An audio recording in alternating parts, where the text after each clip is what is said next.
അപ്പോൾ എല്ലാവർക്കും പുതിയൊരു വീഡിയോയിലേക്ക് സ്വാഗതം. ഇന്ന് തിരുവോണ ദിവസമാണ്. അതുകൊണ്ട് തന്നെ ഗജരാജമന്ത്രം എന്ന യൂട്യൂബ് ചാനലിലെ എല്ലാ പ്രേക്ഷകർക്കും ഓണാശംസകൾ. അപ്പോൾ എല്ലാ മലയാളികളും വീട്ടിൽ ഓണസദ്യയൊക്കെ ഒരുക്കി വീട്ടിൽ ഓണം ആഘോഷിക്കുകയാണ്. അപ്പം ഞങ്ങളെല്ലാവരും കൂടെ ഒന്ന് പ്ലാൻ ചെയ്തു നമ്മുടെ മണികണ്ഠനാനിക്കുട്ടിക്ക് ഒരു ഉച്ചയ്ക്ക് ഒരു ഓണസദ്യ കൊടുക്കാമെന്ന്. അപ്പോൾ ഓണസദ്യയൊക്കെ തയ്യാറായി കഴിഞ്ഞു. ഇനി അവനല്പം വെള്ളം കൊടുത്തിട്ട് നമുക്ക് ഓണസദ്യ കൊടുക്കാം.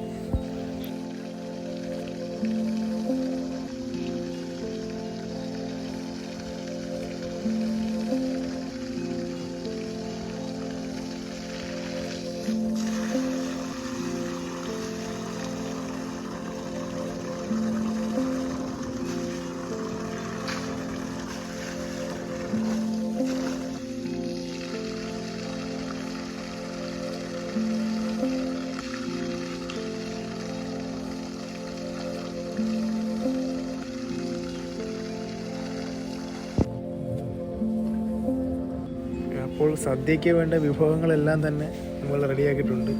ഓരോന്നായ ഒരു ദൂഷണയിലേക്ക് ഇട്ട് അതിനകത്ത് ഓരോരോ കറിയായിട്ട് വിളമ്പുകയാണ്. ആ വിളമ്പുന്ന കൂട്ടത്തിൽ തന്നെ അയാൾ ക്ഷമയില്ലാതെ ഓരോ പട്ടയുടെ കഷ്ണങ്ങളൊക്കെ എടുത്തിങ്ങനെ അറിയുന്നുണ്ട് ചെറുതായിട്ട്. അത് കറക്റ്റായിട്ട് നമ്മൾ ഫുഡ് ഫ്രണ്ട് വെച്ചിട്ട് ഇത്തിരിയേറെ ലേറ്റ് ആവുന്നതുകൊണ്ടാണ് ആൾക്ക് ഇങ്ങനെ എറിയുന്നത്. നമ്മളിപ്പോൾ എല്ലാം അതിൻ്റെ ഒരു ചിട്ടയായ രീതി തന്നെ ആ ഒരു ഇലയൊക്കെ വെച്ച് ആ ഓണസദ്യയുടെ രീതി തന്നെ കൊടുക്കുക എന്നുള്ള ധാരണയില്ല. പക്ഷെ ആനയ്ക്ക് ക്ഷമയില്ല. ആന ഇങ്ങനെ ഓരോ കമ്പും പോലെയൊക്കെ ഇട്ട് ചെറുതായിട്ട് എറിയുന്നുണ്ട്.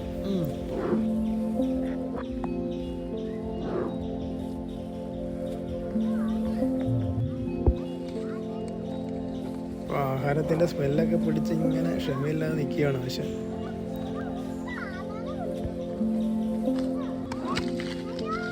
ഇലക്കകത്ത് തന്നെ കമ്പും കോലുമൊക്കെ എടുത്തറിയും.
അപ്പോൾ കറികളൊക്കെ എത്രയും പെട്ടെന്ന് തന്നെ വിളമ്പി വെച്ചത് കേട്ടോ. ആനയാണെങ്കിൽ ഇങ്ങനെ എടുത്ത് ഓരോരോ കാര്യങ്ങളൊക്കെ എടുത്ത് എറിയുന്നുണ്ട്. നമ്മളെ ചോറിനകത്തൊക്കെ ഇനി മണ്ണ് പറ്റിക്കഴിഞ്ഞാൽ ഇനി കൊടുക്കാൻ പറ്റത്തില്ല. അതുകൊണ്ട് എത്രയും പെട്ടെന്ന് തന്നെ സെറ്റ് ചെയ്ത് കൊടുക്കാമെന്നുള്ള രീതിയാണ്.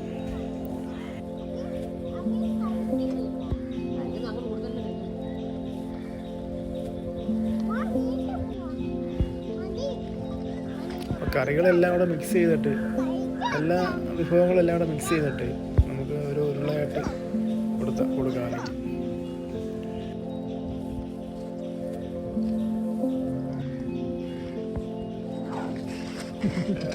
ആനയുടെ ആ ദേഷ്യം കണ്ടു. എന്ത് എറിയുന്നത് സമയത്ത് ഇത്ര നേരമായിട്ട് എന്താണ് എനിക്കൊന്നും തരാത്തെന്നുള്ള രീതിയിലാണ് അവരതിട്ട് തെറിയുന്നത്.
വേഗം മാറ്റി വെട്ടുന്നത്.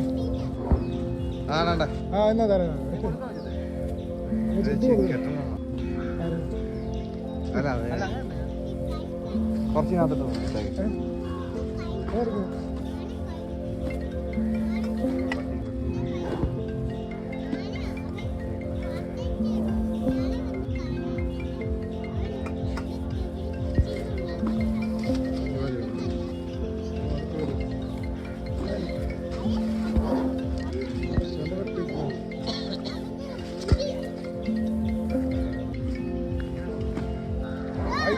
ആ ഇലക്കകത്ത് ചുറ്റും വാങ്ങിയിട്ട്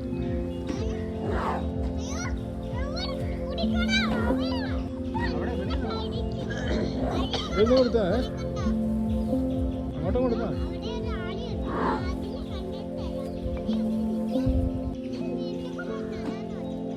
അവിടെ